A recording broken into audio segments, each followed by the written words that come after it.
In a moment, we'll hear from 12 incredible activists from different geographic regions of the world. This remarkable group represents a diverse range of perspectives and experiences. They're here to share their unique insights and help us better understand the challenges and opportunities that exist for our communities everywhere. To facilitate the next session, please welcome to the stage the Legal Director of Equality Australia, Ghassan Kassisieh.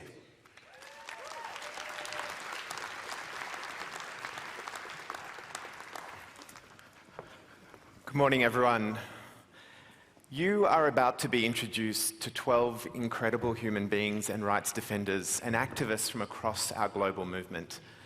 The purpose of this session is to give you a snapshot of the incredible wins, but also the challenges faced by our movement across the world. Each speaker will give you examples from their region of the world. But before we start looking at specific issues facing us as a global movement bound by our sexual orientation, gender identity and expression, or sex characteristics, we recognize that we live in a world where these characteristics are intersectional with others, and our movement stands alongside other movements and conversations about the world we live in and the world we want for ourselves and others. Please welcome our 12 human rights defenders.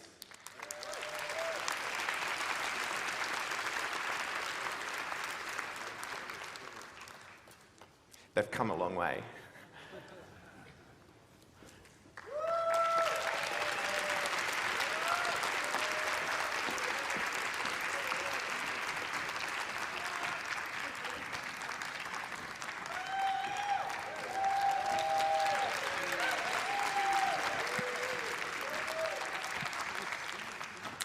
And to start us off the conversation, I'd like to welcome Kalkadoon and Bawukaman man Taz Clay from right here on the north coast of New South Wales. The Director of International Programs and Partnerships at EGAL Canada, Kim Vance-Mubanga. Policy Specialist for LGBTI Inclusion in Africa at the UN Development Programme, Tabengwa from Botswana. Come and join us, Kenita. Human rights, HIV and LGBT activist and the founder and executive director of the Eastern Caribbean Alliance for Diversity and Equality, Kenita Placide from St. Lucia.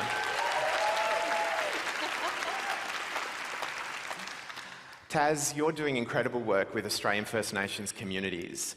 But the issues that First Nations members of our communities face are not just about their sexuality, gender or sex characteristics. Can you share with us a little of the work that you're doing and some of the reflections that you'd like to make with us? Yeah, how's everyone going? Firstly, I just wanted to acknowledge the traditional owners and the custodians of the land on which we're all here, the Gadigal people of the Eora Nation, and just wanted to pay my respects to elders past and present and that are here. But yeah, I'm lucky enough to have been working in my community for about 10 years now, and I'm also lucky enough now to live on the beautiful Bundjalung country in the northern rivers there. Yeah, just shout out for them. And there's so much that's been done, but also so little that's been done in terms of rights for youth, but also our elders and then just everyone in between. And I think we're talking about racism, but I don't even think that we have had the baseline conversations to even begin to unpack that and then work through that. We look at that sort of stuff. And I'm just going to start sharing, but my mum was born in 1963, which means that she was born before the 1967 referendum, which she passed away when she was 49. But to say that's the least, that is like my mother, who was born in this country under legislation that did not recognise her or wanted to. And there are many, many of our community elders and leaders that have all been a part of that and still decide to turn up and do the work and look after our other people in our communities. and it's unfair. It's very unfair. And it's unfair that the fact that governments recognise that the age of, the median age of the life expectancy of an Aboriginal and Torres Strait Islander person in this country is 21. So I should already have a Ferrari at this rate, and a mansion, but I don't. You know, but that right there should be like a very horrifying point of the fact that that's just one of the many things that hasn't been addressed. And the violence towards our kids, young people, it's so much more, which then leads into the mental health, which is what I've worked in for the last mainly 10 years. That's where I started, was suicide prevention with Headspace, and trying to give our young people, especially young Aboriginal and Torres Strait Islander trans people, the space, the resources and the pathways to be able to be themselves and have supportive communities and friends, and just in general support networks, which is something that I think that we can all really take hold of and can recognise that it's been the most important thing, is a connection to community and country and people, spirituality, and ourselves. And I think, you know, if we're always being harmed, we're never going to be able to sit down and actually soak that up and then move forward. And I think we all know what toxic stress is, but I'm not going to go on with that. But yeah, I just wanted to say, I'm only one of many, many people that have done a lot more work and a lot more hard yards and blood, sweat and tears. So yeah. Thank you, Taz.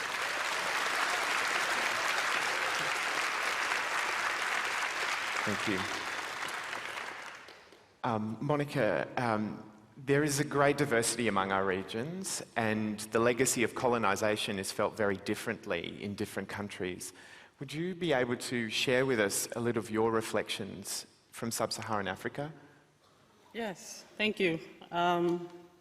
Of the 69 countries that criminalize consensual same-sex acts between adults, 33 are from Africa, and there are 54 countries in Africa altogether.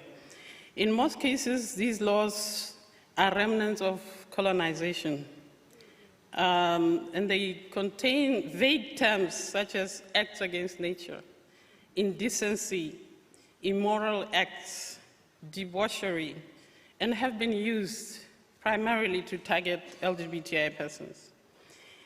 These vague laws leave the door open to arbitrary interpretation, which leads to the discretionary use of these laws to persecute LGBTI persons by state actors. In some countries, the laws are not enforced at all, but they remain in the books, in the law books, and are used to exclude and deny LGBTI persons access to public services. Where the laws are enforced, there have been numerous arrests and detentions for same-sex acts. Examples in Uganda, Zambia, Senegal, Cameroon, Egypt, Nigeria, to mention just a few examples. And detentions often involve psychological abuse, damaging media exposure, invasive anal examinations, and lack of access to medical help. This is just a spotlight of some of the human rights violations that occur because of colonization laws. Thanks, Monica. And as you'll hear today, there's a great diversity of experiences across the world. Kim, if I could bring you in here, because we've had reflections from Taz about some of the challenges still in Australia around inclusion, equality and respect and justice for First Nations people. Can you give us a little bit of what Canada has been doing in particular in this area? Yeah, firstly, I want to acknowledge the amazing Indigenous, Two-Spirit, queer and trans activists that have traveled to this conference from Turtle Island or North America. I'm so happy that you're here. And I acknowledge that there's still a lot of work to do in Canada, but I'm going to highlight some of the positive developments. In 2022, our federal government, after extensive community input, launched its first ever 2S LGBTQI+ action plan.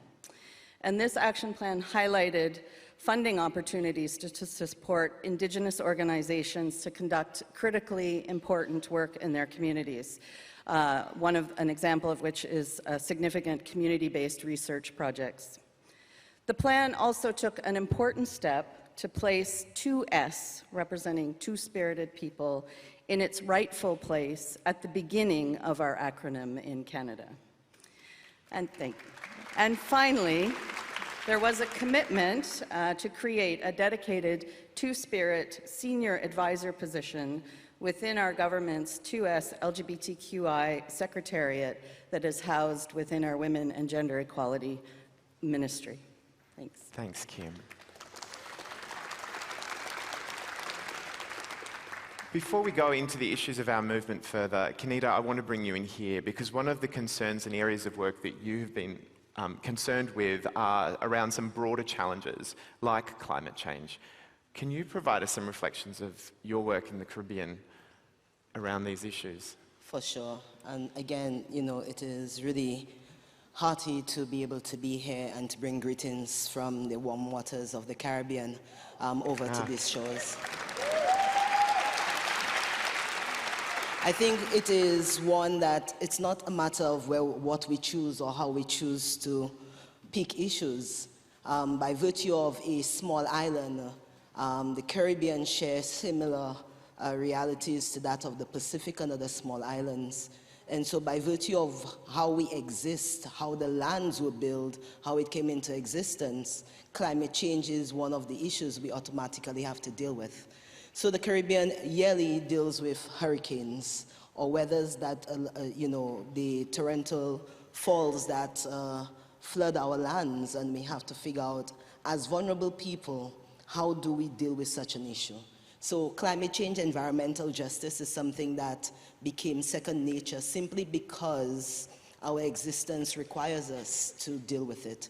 Having to look at the natural change in the environment, and knowing that yearly when those vicious weather changes for us, the vulnerable populations become even more vulnerable. And for me, that is the LGBT community. Vulnerable by virtue of existence, because our countries, again, coming through the understanding of colonialism and the slave trade that happened previously, we have laws. We also have a culture of religion, and therefore LGBT persons are not necessarily recognized, not even by their own families. And so when those climate changes happen, these are certainly one set of people that are usually forgotten. So one of the issues that we do bring to the table is how can we also be a voice in that area? And one of the organizations that actually led part of the work that ECAID undertook was actually working with an organization that was and is actually working right here in this region out of Fiji called DIVA. They're the ones who came to New York and started speaking about how we speak about climate change and gender diversity and sexual diversities in the same conversation. And so through meeting with Nolene and a number of others from that organization, it actually had me to reformulate how we work in the region, in the Caribbean. And this is where, you know, we actually speak about playing it forward, because one would not have recognized that that would have been the brainstorm or the thinking behind developing the work where it is not a silo, thinking about the intersectionality of the issues affecting an individual and not just laying it at one thing. Thanks so much, Kenita. I think you have some fans. Monica, Kenita, do you want to stay with us? We'll have more from Kim and Taz shortly. Rosanna, Terry, yeah, please come. The issues facing our global movement are diverse, yet they have commonality across regional borders. From places where being who you are or may be criminalized or subjected to attack, to places where long-fought rights are being placed under threat from old opponents to our cause and new. I'd like to introduce you now to Executive Director of Equal Ground, Rosanna Flamer-Caldera. Sorry. Thank you. President of Association Kuzakuzi Tahiti, Karel Teriihauroa, Luciani from Tahiti. Senior Advocacy Manager at the Global Interfaith Network, Yahya Zaidi from Algeria. Hello. Thank you. As the Human Dignity Trust highlights, almost 70 countries criminalise LGBT people. But there have been some significant wins since the last World Pride in decriminalisation. However, the experience on the ground can be different. Yahya, I'll start with you. If you could give us some reflections on the Middle East and North Africa region. So the Middle East and North Africa region of what we call it Arab states, and I'm putting it between brackets because as an indigenous person from North Africa, being Arab is erasing our identity, so we call it our region in order to be more inclusive of us, indigenous people, and Arab who are also considered our colonizers. So 17 countries in the region, 3 of them are sentenced homosexuality to death in Saudi Arabia, Yemen, and Mauritania. The others, only 2, Jordan and Palestinian territories, doesn't have any law that criminalizes homosexuality. And in others, like Egypt, Libya, and others, homosexuality is not criminalized in the law as such. It's not mentioned at all, but they use different other laws that from immoral behaviors to public indecency and unnatural acts. Unnatural acts is used in Lebanon, for instance, to criminalize homosexuality. So, and there is no clear definition of what is a natural act.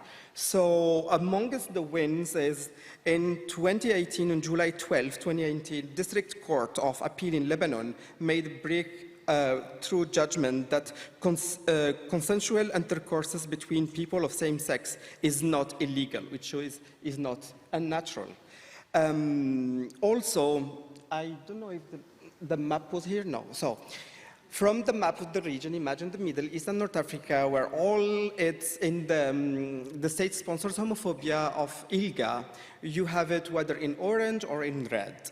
So from one country passed, which is Sudan, last year, passed from the red to orange. So it was a death penalty, and for the first time they have amended the penal code where it passed from death penalty to imprisonment, which is a big win for the Sudanese movement.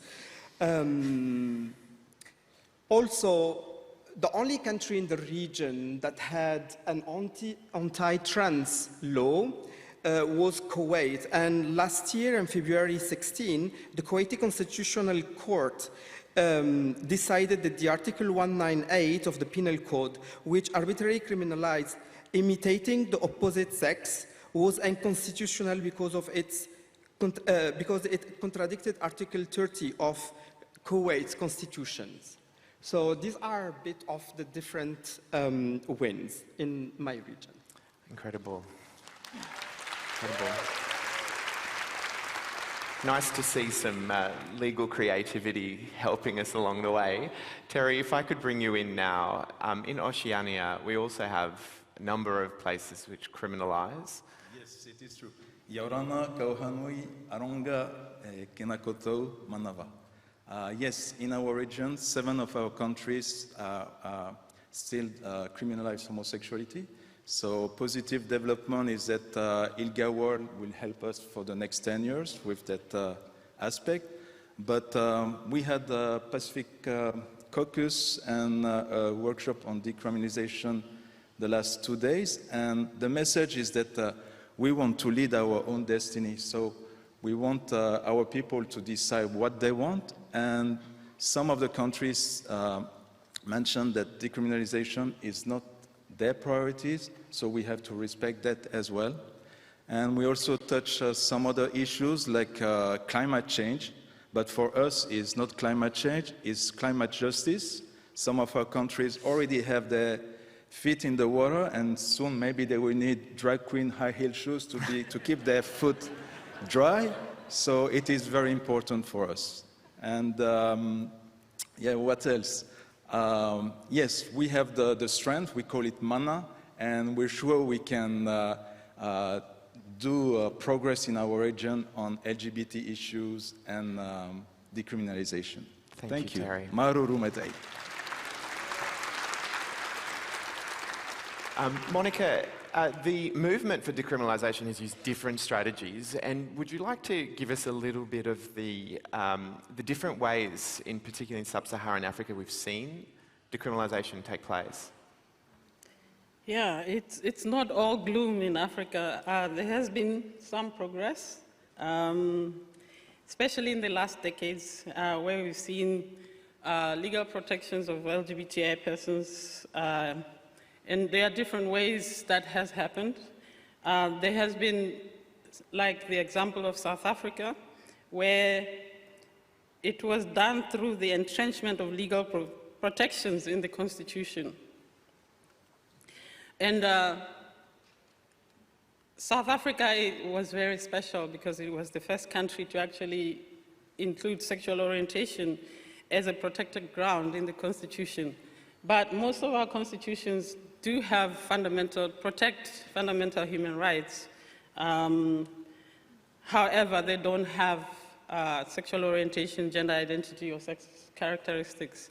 But these constitutions have been used, especially by the courts, to read in sexual orientation, just to expand the interpretation to include protection for LGBTI persons.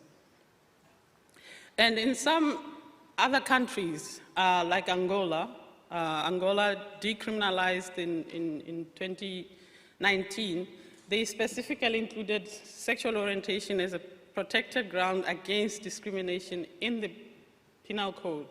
And so there is that kind of entrenchment that you can see, and it's been done through legislative processes. So that means having parliaments enact laws that recognize sexual orientation, gender identity, and sex characteristics as protected grounds against discrimination.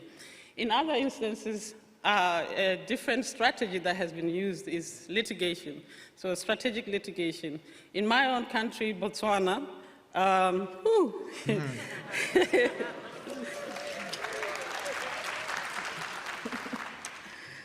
decriminalization was achieved in 2019. Well, they appealed, but so it's 2021 through strategic litigation.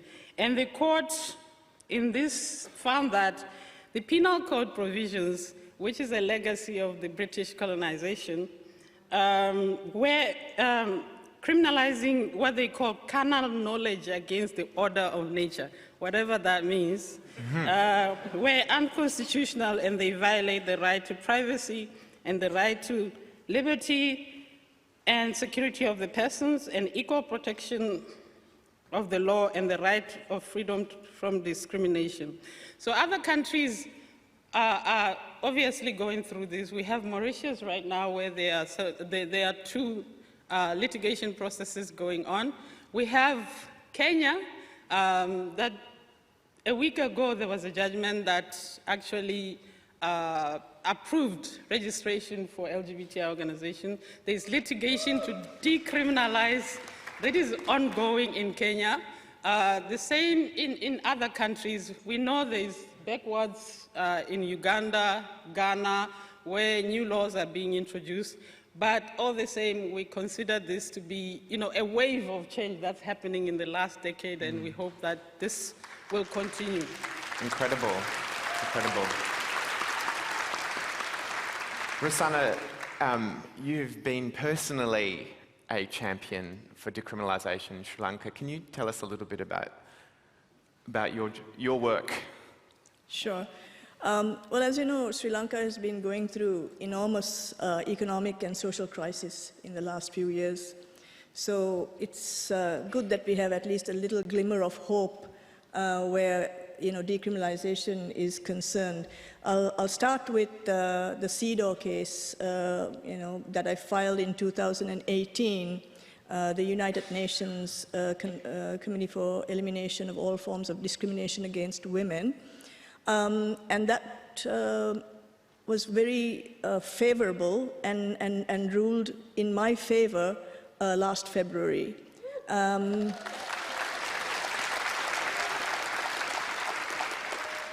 I believe it sets a precedent throughout the world for those countries that criminalize consenting same-sex sexual relationships between women. So I'm really happy, and I have to shout out to Human Dignity Trust for being at the forefront with me. There's been another development in the sense that in 2021, myself and 9 other persons, not necessarily all LGBTIQ persons, but allies as well. It was a strategic move at that time. We filed a case against the police and a person who declared herself as a mental health counselor who was giving very homophobic speeches at police trainings, and we found that to be very problematic. Of course, she went ahead and put it all on YouTube, so we were very fortunate to be able to get all of the evidence right there and then. Duh.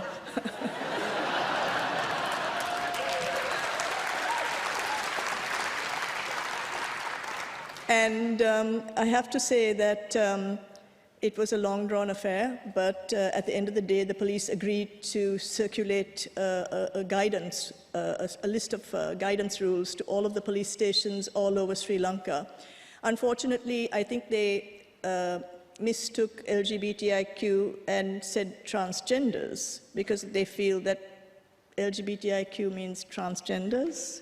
I'm not sure how that works, but I think we have to do a little bit more sensitizing with the police.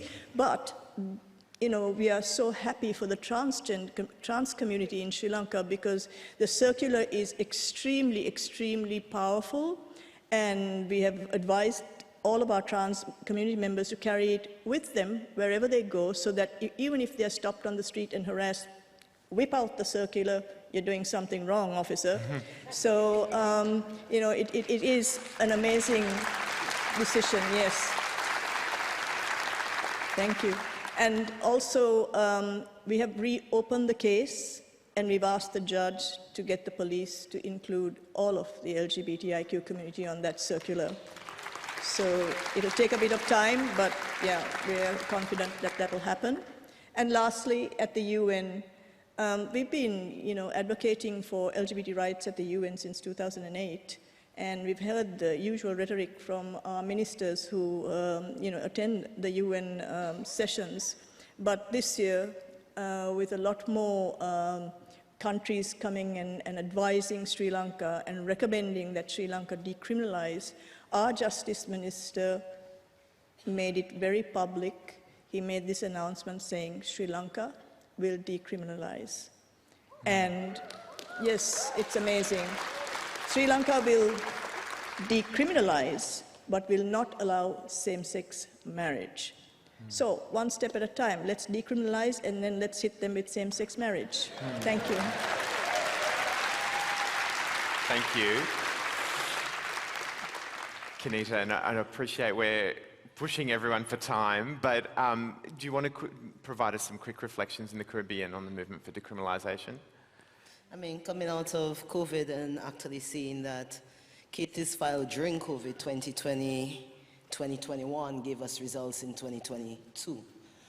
So for the Caribbean, we're actually looking at cases which were filed just a year and a half, actually coming to fruition, and I think our speaker before that, Victor Madrigal, actually mentioned, we saw the decision coming out of St. Kitts and, let's say, Antigua and Barbuda. The interesting thing about this is the government didn't challenge the case, and they came to the table to negotiate the final agreement. And so this was almost like an agreed settlement before the court with the government of Antigua. We also got results out of St. Kitts and Nevis, and later in December, we got results out of Barbados. So this is 3 cases in the Caribbean, 3 countries, all considering the burglary law unconstitutional between July and December. This is long awaiting. This is 7 years in the making, even if it's only 2 years before the court, because we took a lot of time to actually make sure that there was mobilizing happening on the ground. Organizations were structurally strong enough to be able to withstand the media pressure that would come beyond that. But this did not just happen as a litigation strategy. It actually came through as a multi-pronged approach that looked at communication, that looked at security, not just of the litigants, of the organizations, of the community, lawyers involved. It also looked at the education that needed to happen. And so even within that, there was sensitization to the public sector. There was sensitization to medical professionals. Just recently we had the last round, which actually had to do with the police. Again, understanding that if those laws are coming down, what's your role to protect and serve, not as a force, but as a service. So these things have to kind of happen together. There's not just take it to the court. This is just one process. Changing the laws does not change hearts and minds. And so having a multi-pronged approach that allows you to do the community movements whilst doing policy is always necessary. Thanks so much. Luz, Amir, Christine, please come join us. And we are short on time, so I'm going to push on. We've talked about decriminalisation, but obviously there are also massive setbacks that are happening across the world on LGBTI rights. So to first of all introduce you to the Director General of Las Reinas Chulas, sorry, my Spanish is not very good, Co-Secretary General of ILGA World and one of the founders of Bisexuales Mexico, Luz Aranda Arroyo.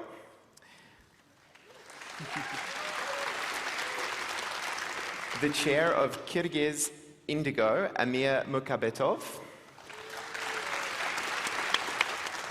and the chair of European Pride Organisers Association, Garina from Latvia.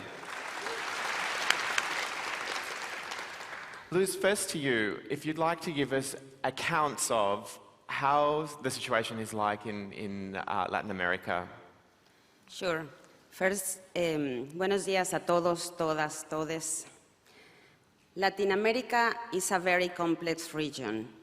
Significant progress has been made in the last 20 years, especially in legislation in Mexico and South America. But at the same time, violence has increased. Ecuador, Bolivia, and Mexico have incorporated the prohibition of discrimination based on sexual orientation and identity in their constitutions. But in the same countries, we have seen legal initiatives that seek to revert our rights. Initiatives that, even if they do not succeed, legitimize violence in the streets and institutions. The government headed by women have been responsible for most of the changes.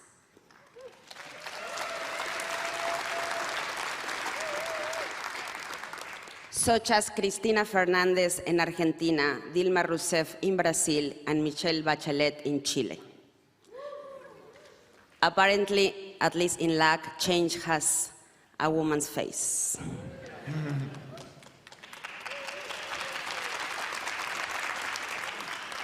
Governments like this that have successfully incorporated the gender perspective have been the most progressive.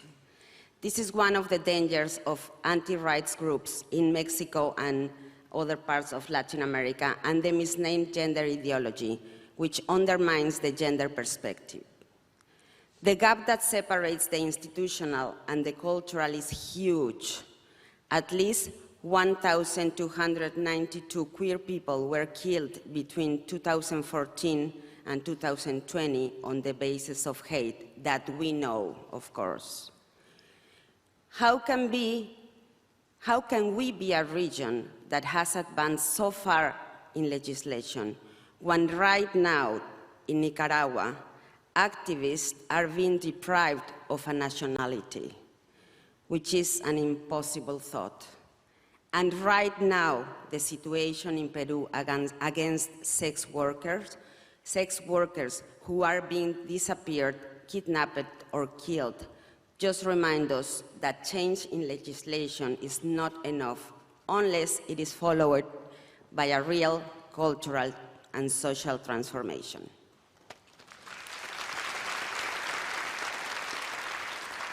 Thank you, Luz. And Amir, over to you. Do you want to tell us a little bit about the situation in Central Asia? Yeah, sure. Hi, my name is Amir, so I think I'm the only Central Asian in this conference, so it's a lot of responsibility. So Central Asia includes 5 countries. It's Kazakhstan, Kyrgyzstan, Tajikistan, Uzbekistan, and Turkmenistan. So they are all post-Soviet countries, independent for about 30 years, and LGBTIQ movement has been for a similar length of time.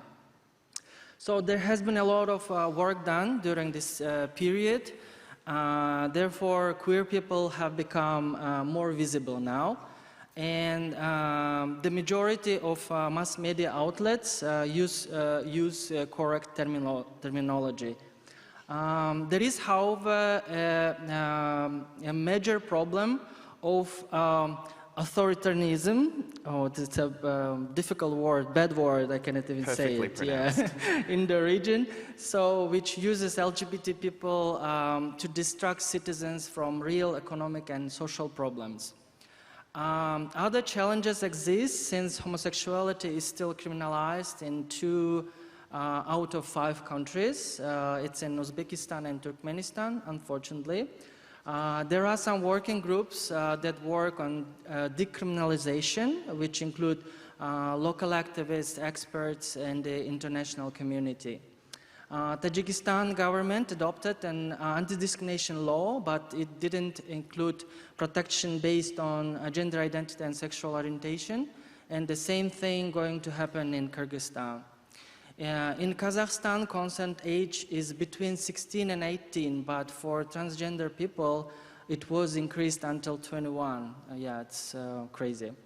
In Kyrgyzstan, some regressive changes added to the law on gender marker change, and now trans people have to go to the court to do that. So many setbacks. Yeah. Christine, if I could bring you in, we're seeing similar rises of setbacks and hate in Europe. Yes. In Europe as well, LGBTQI community and lives have been used as a political tool and called to be a propaganda instead of people. And not only in those regions that we thought to be difficult in the European context like Eastern Europe or the post-Soviet bloc. No, the anti-LGBTQI rhetoric and the so-called anti-gender movement is everywhere, and it is affecting us all in Europe. And we used to worry about countries like Poland and Hungary, but we do see now that hate actually doesn't stay within country borders, and it spreads way too easily. And there has been significant increase of attacks on LGBTQI community and on our pride events in places where we used to think it's impossible. There was a shooting in Oslo, Norway, night before Pride at an LGBTQI venue. There was a deadly attack on a trans man at a Pride in Germany. We almost used to living with the reality that many cities and municipalities in Poland declare themselves free of LGBT people and call themselves LGBT-free zones. And of course, the constant attacks on our trans community that are led by anti-gender groups that are well organized, legitimized by the UK government, funded by evangelical Christian groups and Russia, and that is affecting us all in Europe and across the world. And of course, Russia's state anti-LGBT rhetoric and anti-gender rhetoric that is spilling across the borders into Europe from Russia. And everything else and everything we do, of course, has also been affected by Russia's latest invasion of Ukraine that happened over a year ago. So that is a very short glimpse of what Europe looks like right now. Thanks, Christine. It's very distressing to hear the places where people used to feel we were going forward, taking steps back. Yahya, if I could bring you in briefly, just around one thing you mentioned to me, the difficulty that LGBT organisations have been having to register, but also movements for resistance that you've observed. Yeah. Of course, as homosexuality is criminalized in many of the, in almost all the countries in the region, the freedom to association and peaceful assembly are not met, and many of the states refuse, or the LGBT organization cannot literally go and register their organizations as an LGBT organization. Otherwise, they will risk arrest, imprisonment, torture, and so many. There is only one, there is two cases. The case of Hilm in Lebanon, and I think Tarek, the executive director, is somewhere here around. That was registered, I think, around in the 2000s. They sent the registration file, but they never received the, an opposition. So when the government doesn't oppose that file, it means that you are registered. Yet, the government will follow up with another formal letter with the registration number. Yet Hilm did not receive that, unless Tarek would say otherwise with the recent years that I'm not updated. The other case is in Tunisia recently with Shams, that the government refused to register the organization, and then they appealed against, against that decision, and they won the appeal. And then many of other organizations in Tunisia have been registered. But the creativity of the MENA regional activists is that they don't register their organizations under the LGBT. So why? And also it's like LGBT also is an Western construction, so we do it different way. We have our own ways, right? With minority groups, with HIV, with women groups, and so on. Unfortunately, also the lack of support for the LGBT organization throughout the region, and especially, sadly, that's the most, the saddest news recently. I wanted to get some news from one of my preferred and favorite organization in the region. It's an LGBTQ organization in Palestine called Aswat, but unfortunately they closed the door. And same for Meme before them in Lebanon, another LGBTQ organization, and recently another one in Tunisia as well. So they have lack of funding and lack of support, so the LGBTQ organization in the region are also closing. Just a comparison between what we had back then in 2010 and today. When I started back in ILGA for the first time in my conference, we were only 4 organizations. There were only 4 organizations LGBT. Aswat, Meme, Meme and Hilm in Lebanon, and Aswat and Al-Qaws in Palestine.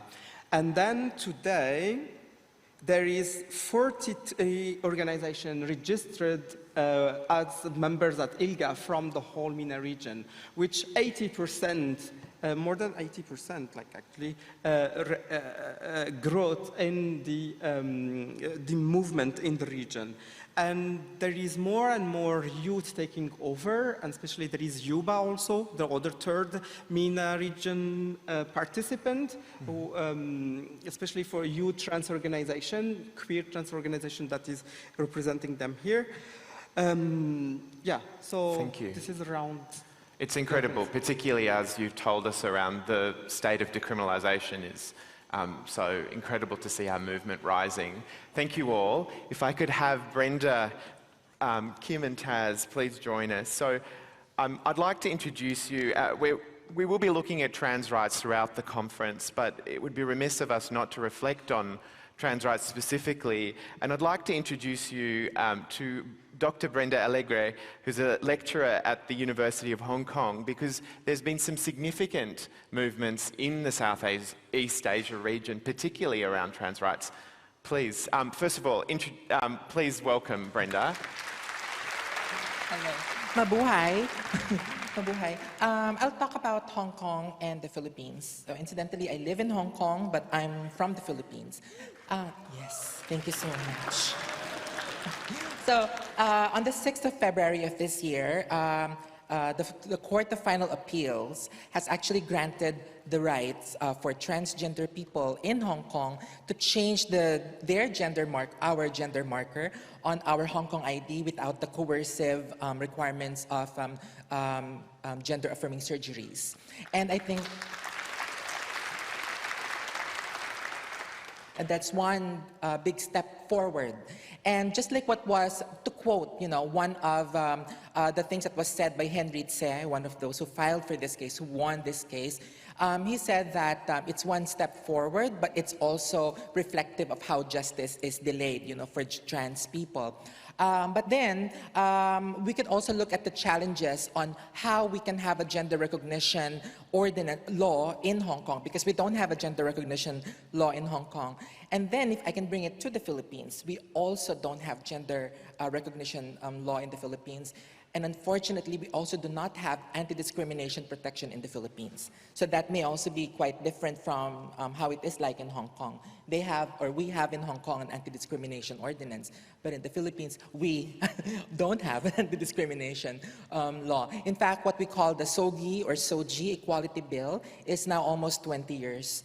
Or 21 years in the making. And one of the reasons why that is being stalled is because of the religious fundamentalists in our country, and at the same time, the legislators who are actually delaying, the passage of the bill, citing, again, among many other reasons, religious reasons. And if we can look closely into these factors, Hong Kong and the Philippines were both colonized for many years. And we have to now make sure that we can look into how we can decolonize our laws and our policies, and at the same time, our activism. Speaking of activism, if we can have the photos up. Yes. Yeah. I think this is a very beautiful collage. These are beautiful young trans women, trans people in the Philippines, and last year they have started to upload photos of themselves and their friends, trying to defy the acts of rejection or the acts of oppression in the school system. So in the Philippines, many or most trans people are not allowed to live their authentic selves, or to have that kind of experience of at least wearing the uniforms that they feel they are comfortable wearing, or using the names that they identify themselves as. And many of them were actually barred from taking their final exams because they would not cut their hair, they would not change their names, or they would not be allowed to go to the women's toilets. So because of that, in order for them to fight for their rights and to bring visibility to their lives and issues, they posted all of those photos on their social media. And I guess that's one big way of telling you that we are here to stay, because we've always been here. Okay.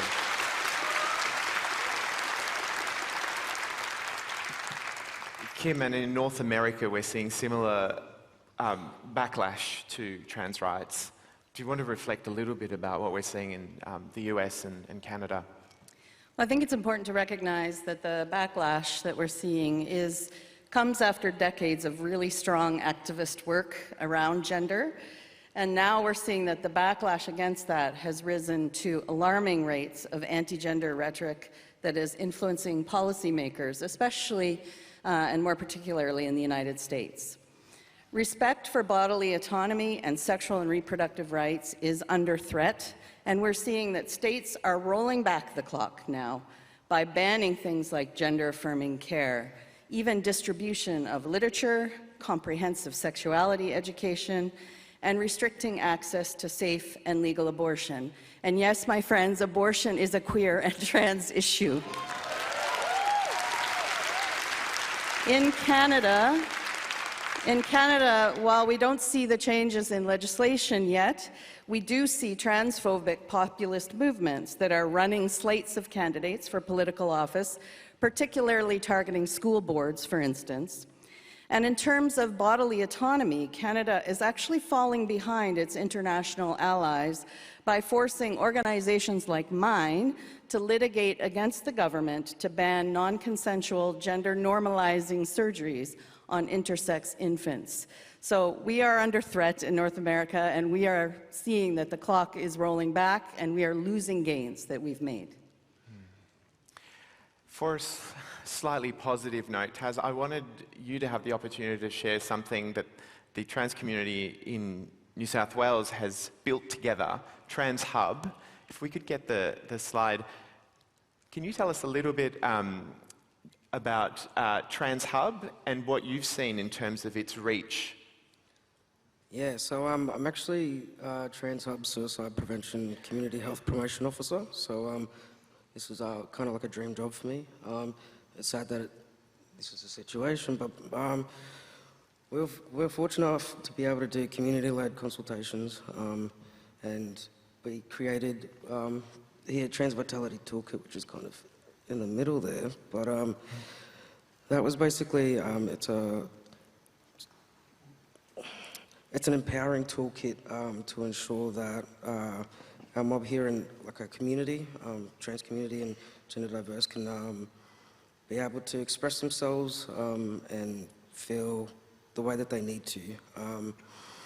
And so we're lucky enough to be running our second stream of this, but I just wanted to say, like, the changes that we've seen across New South Wales and the empowerment, even just the happiness out of the 4 weeks that we run the sessions over, has been amazing, and we're actually lucky enough to be taking Trans Hub National this year. So, thanks very much to you all. And Taz told me that Trans Hub has had more people overseas come to the site than they've had.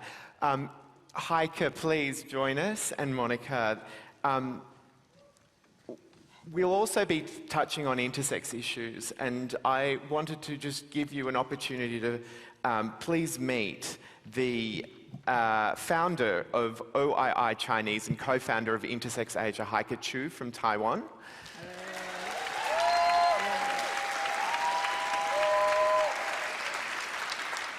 Heike, please reflect on the intersex movement in Asia that you've been part of.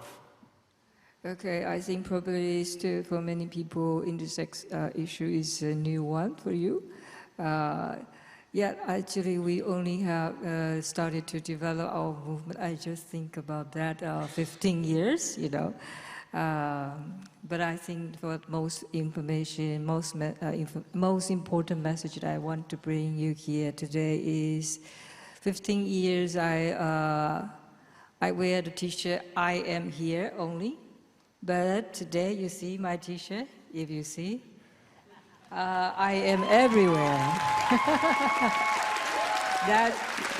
That's the most prominent development for intersex movement in Asia. I started that movement since 2008. I started OI Chinese when I discovered that I was a intersex person, and I discovered my medical record was like hidden, you know, when I was 42 years old.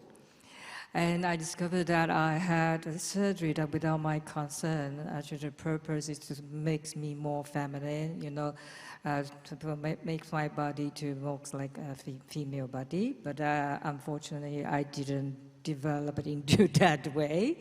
So this is the, and I discovered that this is not a personal issue only. This is a common issue for almost all intersex people around the world. Then it's different, right? That's the reason that I start, you know, to build OII Chinese as a, you know, information website for intersex people who speak Chinese, because at the time I couldn't speak English that well, and I haven't met anyone else, you know, who speaks Chinese, you know, like me. So that's my purpose. But unfortunately, it's very hard to find one. But, you know, fortunately, because of the LGBT movement, started to see intersex people since 2008. So So we got resources to have an international forum. And I was the only one from Asia.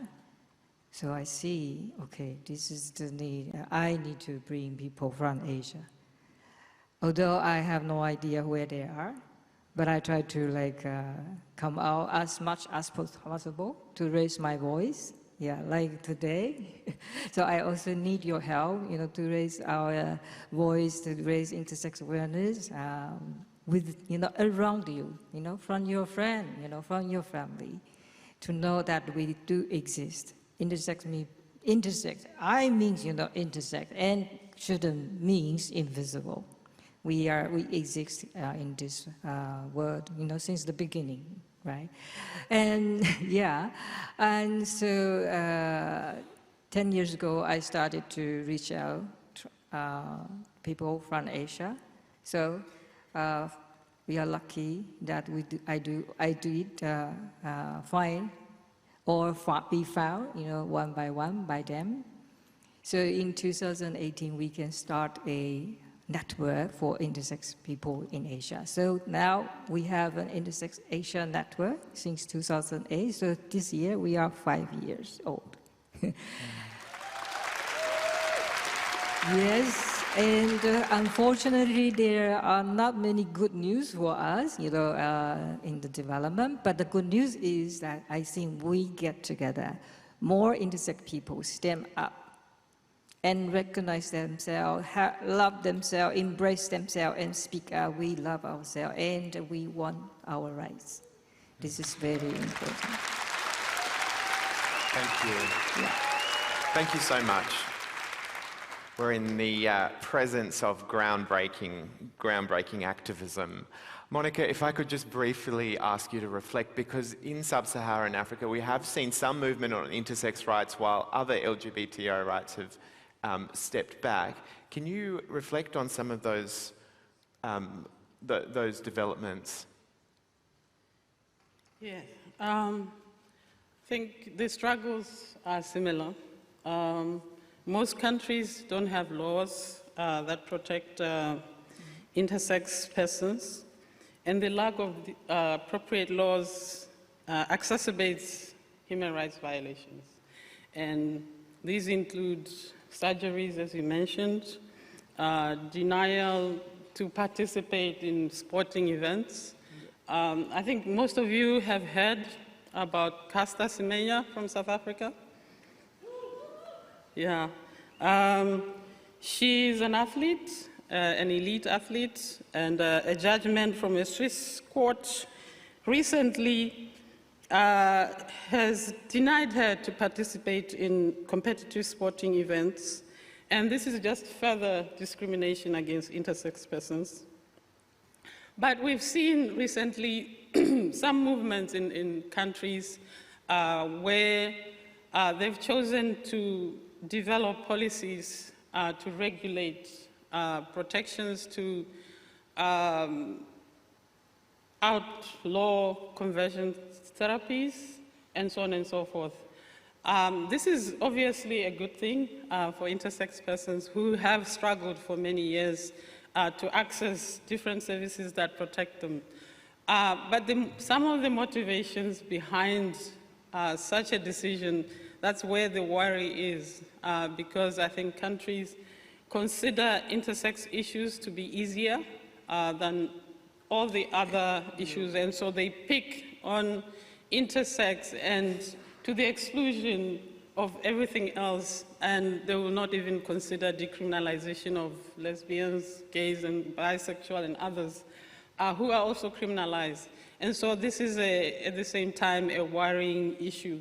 But I think there are a lot of activists that should be celebrated, intersex activists that should be celebrated for standing up, coming out and identifying publicly and choosing to advocate for a community that has for many years been ignored, invisibilized, and made to go through very invasive and dangerous surgeries and operations.